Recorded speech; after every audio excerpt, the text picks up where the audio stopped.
Astoria, Oregon, located at the mouth of the Columbia River, has a rich and colorful history. At one time, Astoria was the salmon canning capital of the world, with over 23 canneries lining the waterfront. Its hustling, bustling river and hillsides, boasting beautiful Victorian homes, earned it the nickname the Little San Francisco. This is one of the earliest photographs of the Union Fisherman's Cooperative Packing Company, formed in 1895 by 200 Finns who created a co-op to guarantee a better price for their salmon. As the years progressed, the cannery grew and expanded to become one of the largest employers in town. The amount of fish caught and the size of the salmon were remarkable. The first workers were Asians, brought over by the Chinese gang bosses who offered them a chance to escape the terrible famine in China. After the Chinese departed, the same canneries offered an opportunity for thousands of women to earn a good wage on the assembly line, equal to the men. As seen here, only women were allowed on these assembly lines.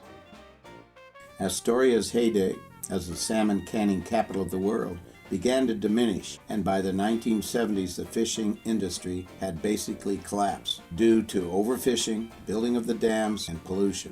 The Union Fish cannery buildings were torn down and removed, leaving only the remnants of a broken down dock.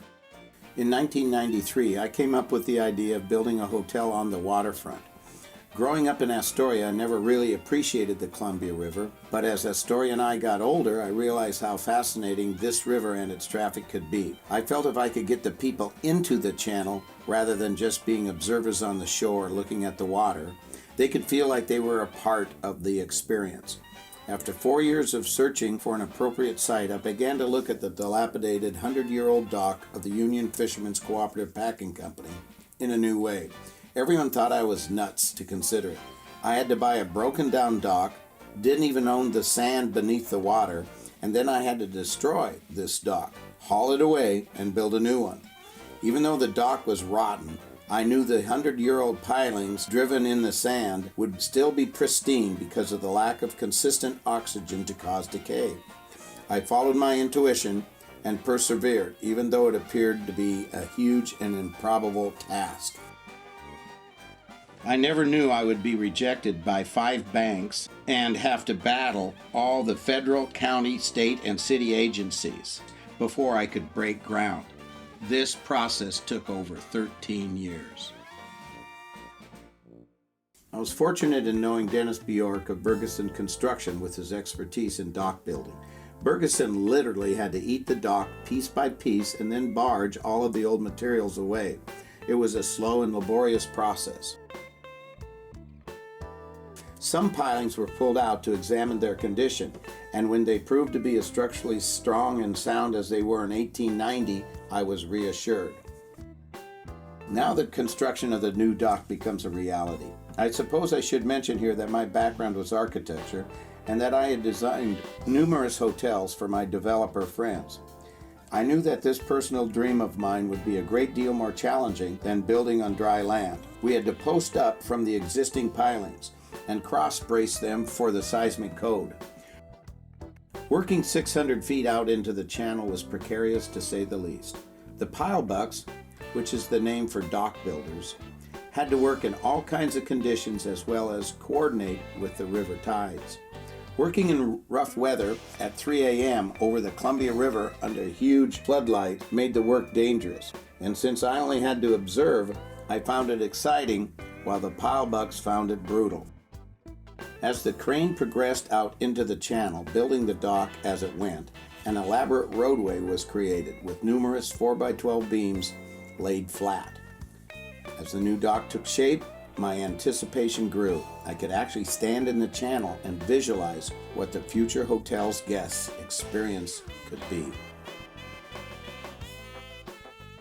I found the next step fascinating. We had to lay an acre of metal decking. All of these sharp metal pieces to create the form had to be carried in 2-wheel carts or delivered by hand, which was difficult because of the constant wind. The laborers had to create plywood walkways as they went. Next would come a challenging and extremely precise engineering feat. The builder, Pete White of E.A. White Construction, had to locate all of the plumbing and mechanical risers that came up from under the dock. The utilities and fire protection systems also all ran under the dock along a catwalk out to their various hotel locations. There was no chance for error. In the next step, we had to locate the elevator pit based upon the location of the existing pilings. It wasn't easy, and it had to be precise. Laying tons of steel reinforcing a rebar was an extremely labor-intensive task. Plus, the reinforcing had to reflect the structural strength of the different loads on the dock for fire truck paths, concentrated hotel loads, and lateral movement. Requirements created for this project demanded a precise placement of the various rebar sizes and lengths. Since no vehicles could drive over the rebar during construction, the many tons of steel had to be carried out all the way to the end of the dock by hand. Each overlapping intersection of rebar had to also be wired by hand.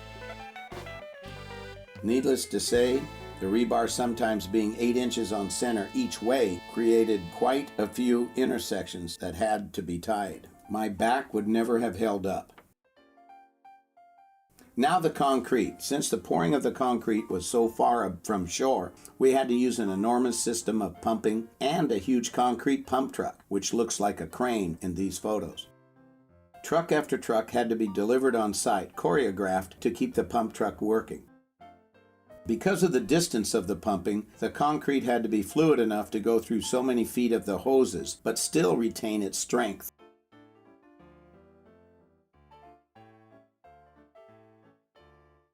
Elaborate and independent testing was going on at all times. The local inspector kept a vigilant eye, and I kept trying to convince him of what a great job we were doing. The pouring of the concrete was a delicate operation, as you can see here. The crews had to work quickly and as a team. How they ever managed to walk through 10 inches of concrete, stepping over a lattice of rebar, always astounds me. They sure knew what they were doing.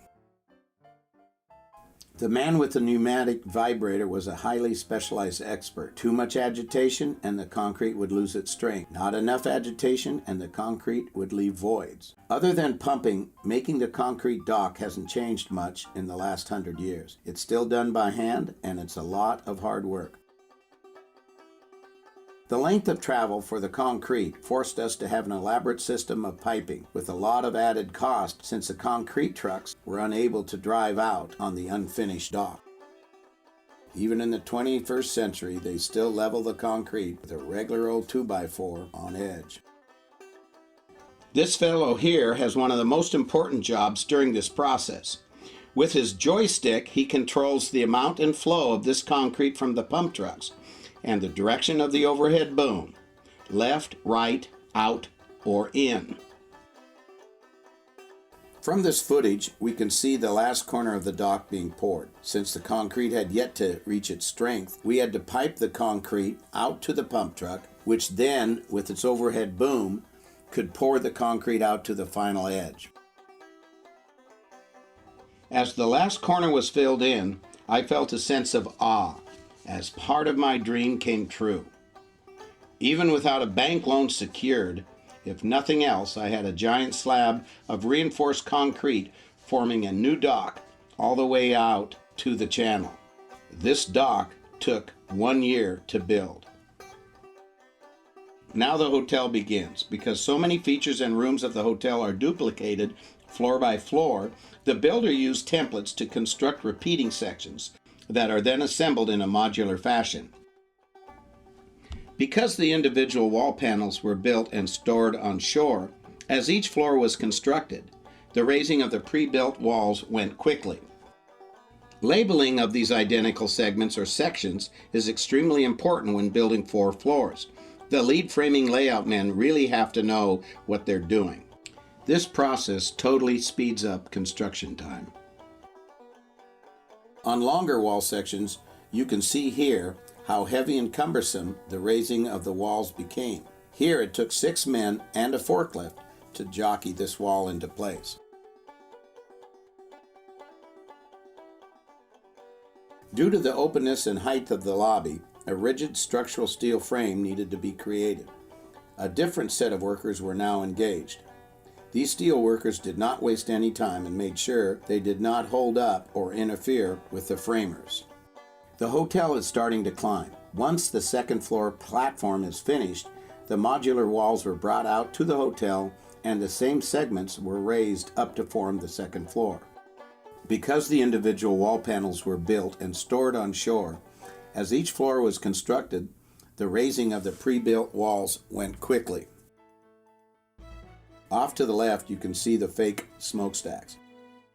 The dock builder, Dennis Bjork of Bergeson Construction, came up with the idea of just raising 2 steel pilings and anchoring them to the dock, replicating the 2 smokestacks of the original cannery. Next, the erecting of the porte-cochere, or entry canopy, which had to be built out of steel because of the heavy wind loads. The final floor and the last remaining modules are transported from the shoreline by forklift to the uppermost floor, where they are raised and assembled in place. In hindsight, I wish I would have been clever enough to create a large enough temporary opening for the 3rd and 4th floor to bring in lumber, remove excess materials, and especially delivering furniture, since there was no elevator until completion. The removal of the debris during construction became a huge undertaking, as you can see here, with the dumpster being hoisted by the forklift. This view from the lobby shows the complexity of the design, as I tried to create unique views and an amazing introduction to the hotel. As the roof trusses are set, the form of the hotel comes to life. The trusses are 24 inches on center, which became labor intensive. The crane could only lift 3 trusses at a time to the roof. Then each one had to be raised and placed by hand. It seemed like it was taking forever. Now I got even more excited. I no longer saw a box on edge, but the form of the new hotel came to life. Now comes the framing in the rest of the lobby. This was more complicated, but also more exciting. The lobby was turned at a 45-degree angle, which gave us direct views of the mouth of the river, the lighthouse, and the setting sun. Here you can see the exciting view captured by one of our corner rooms. One of the most interesting aspects of this hotel construction is the least known. Being built over the water, there is a fascinating maze of construction under the dock. All the utilities had to be fed under the building, which required the very difficult task of building catwalks to install and connect the many pipes, electrical, and mechanical systems. Due to the 16-foot to 10-foot tide variations, the task for these workers was less than accommodating. The dark, cramped, wet spaces and the back-breaking mule-like hauling of materials 300 feet out to the end of the dock was more than challenging. Needless to say, not everybody volunteered for these jobs. Carrying the long pieces of 2x12 lumber, which had to be threaded through giant timbers and cross-bracing, under a dark 1-acre dock was treacherous to say the least. Also, tide did not always fit the workers' schedule. Even our hotel contractor, Pete White, a 40-year seasoned hotel builder, found my crew's work under the dock amazing. Once again, a component was completed on shore and brought out and raised into place. Installing the roof to the art tower was fun to watch.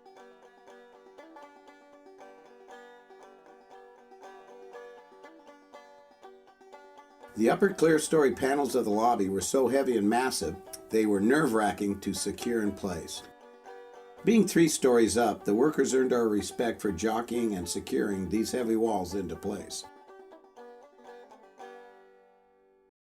The interior designer and artist, Sarah Goodnow, was involved in every phase of the construction. Here you see us actually agreeing.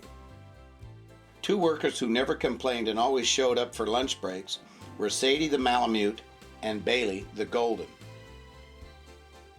I never had a cell phone before I started this hotel, but the bank made me get one during construction, and for 7 months it never stopped ringing. I tried to get Bailey to screen my calls, but my dog said no way. As soon as the hotel was completed, my cell phone disappeared. Once all the sheets of plywood were put in place, I knew the building's form was what I had envisioned. Here I started to appreciate the overall scale of the building. I forgot how big it was. This is an awesome view. Most hotels, due to construction constraints, are generally a rectangular box placed on edge with windows. Canneries were of different forms since most canneries started out small and grew over time. The original cannery had various shapes and components, which made them, in my opinion, very interesting. I tried not to build an exact replica of the original Union Fish Cannery, but I tried to make the building reflect the architecture and the shape of the original, including the materials for the siding and roof, even down to the window size and placement. Not being an electrician, this part of the construction floored me. What a maze of wires. I think the crews would have wished I had made some bigger construction openings. These 16-foot panels of sheetrock, cumbersome and heavy, were hard to maneuver onto the top floors. But time and time again, the crews made it work. Now the technical work starts. All the guts of the building need to be installed. I snuck in a clawfoot tub just to see if it would work with its views. Luckily, it was the right height and I could see the river. Building the exterior balconies was both exciting and precarious. Matching the cannery's roof meant many rows of standing seam metal roof. The dock became a giant storage yard. As the jacuzzi tubs in the suites were installed, the views turned out wonderful, just as I had hoped.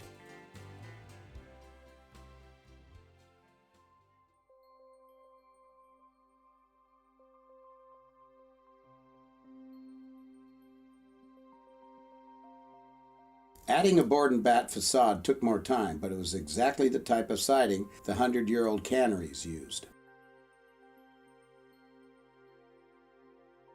During her usual inspection, Sadie uncannily knew when the crews were breaking for lunch.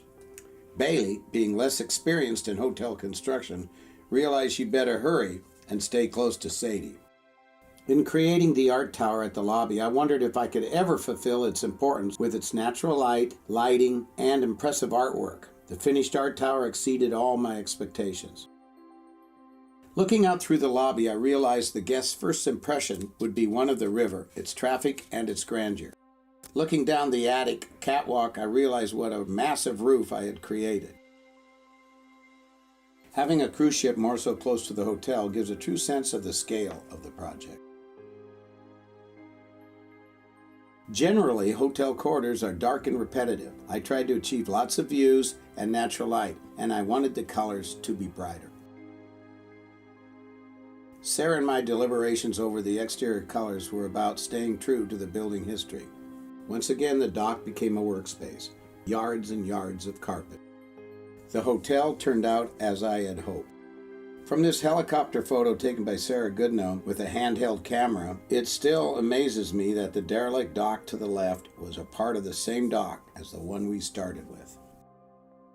As the final touches were put in, we, but mostly Sarah, really had to carefully select the quality of the fixtures and the furniture to match the spectacular setting. Almost from any vantage point in the hotel, you can capture a view of the river from the finished sauna, the spa, weight room, corridors, even stepping out of the elevator, never missing a chance to capture another amazing vessel.